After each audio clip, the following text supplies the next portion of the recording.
Tradition militaire ici, vous l'avez compris, avec le maréchal Foch, mais pas seulement, puisque on va le découvrir avec des Pyrénées au sommet. Et ton feuilleton du jour, Nathalie. Oui, tu parlais du maréchal Foch, puisque tu étais dans les dates, de 1903 à 1905.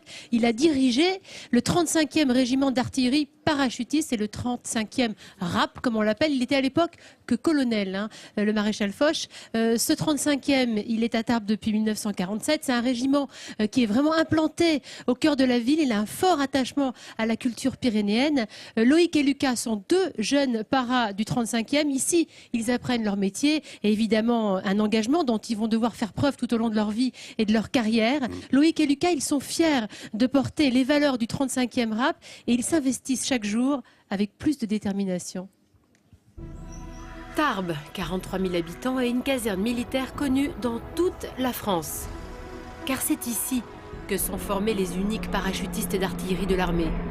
Bienvenue au cœur du 35e régiment.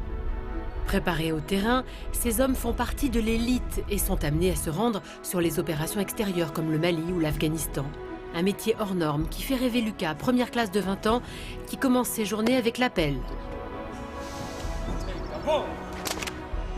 Et une séance de sport sous le commandement de son brigadier chef. On va partir sur la Dour. Donc on part 20 minutes tranquille comme d'habitude. Et après on accélère au fur et à mesure. Voilà, comme d'habitude. C'est bon pour vous ? Il est 8 h du matin et c'est parti pour une séance de footing au cœur de la ville. Située à 1 heure des Pyrénées et de l'océan Atlantique, Tarbes est un cadre privilégié pour ces sportifs en quête de sensations fortes. Et sur les bords de la Dour, ces militaires se transforment en spectateurs de la nature. On a quand même pas mal de belles choses autour, donc faire du sport dans ces conditions-là, oui, je peux dire qu'on est privilégié de ce côté-là, quoi. Ces séances de sport permettent de se maintenir en forme, mais aussi de souder les hommes.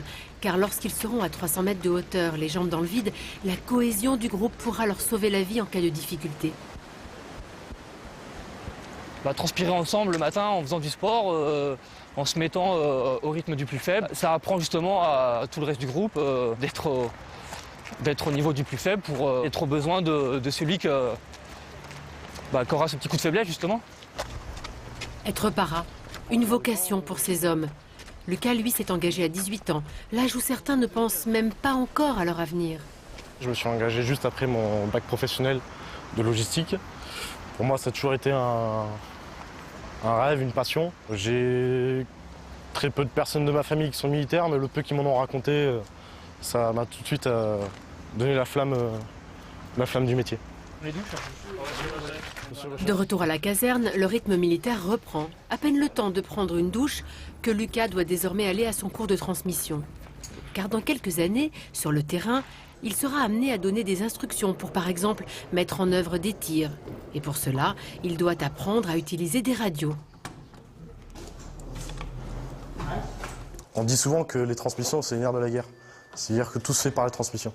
Sans transmission, on ne peut pas effectuer de mission. Ça se bosse continuellement la transmission. C'est quelque chose qu'il ne faut surtout pas perdre parce que sans transmission, aujourd'hui, on ne pourrait pas effectuer une mission.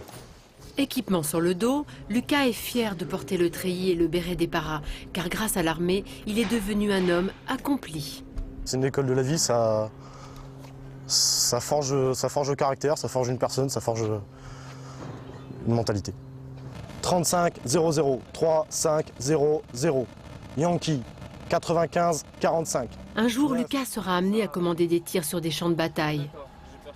Plus que des simples militaires, les paras appartiennent à une famille aux liens indéfectibles.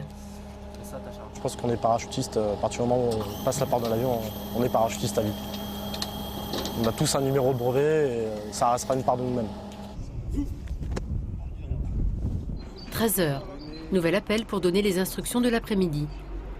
Lucas, lui, va effectuer un saut d'entraînement. Un moment que cet amateur d'adrénaline attend avec impatience. Je pense qu'il faut avoir une part d'aventure et une part de folie aussi peut-être, d'accrocher sa vie à un morceau de tissu. Pour accrocher sa vie à un fil, il faut avoir de l'envie, mais aussi une sacrée dose de courage. Devant la porte, Lucas et ses frères d'armes sont tous à égalité, en face à face direct avec leur destin. Servir par le ciel, une vocation pour ces hommes pas comme les autres. Fragile point noir dans le ciel pyrénéen, tous ces hommes repoussent à chaque fois leurs propres limites. Il faut avoir le cran de le faire.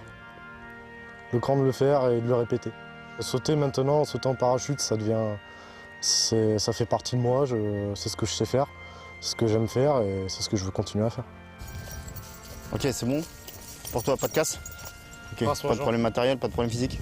Ok, bah, tu vas dans le faisceau, tu réintègres, tu mets en position réintégration. Pour continuer à réaliser son rêve, Lucas peut compter sur ses aînés qui veillent sur lui comme sur un membre de leur propre famille. On a à cœur d'avoir pour les plus jeunes eh ben, un petit côté paternel. Ça reste un peu nos petits poussins. On en prend soin et on aime les guider sur les chemins que nous, on a empruntés aussi quand on était jeunes.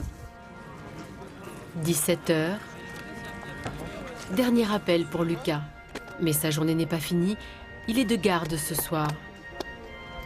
Un jeune homme finalement ordinaire, mais exerçant un métier extraordinaire. Ah ça oui, quel métier! Alors on l'a vu, hein, le régiment est vraiment implanté dans la ville de Tarbes et est attaché à la ville, à ses valeurs, mais le contraire est tout aussi vrai.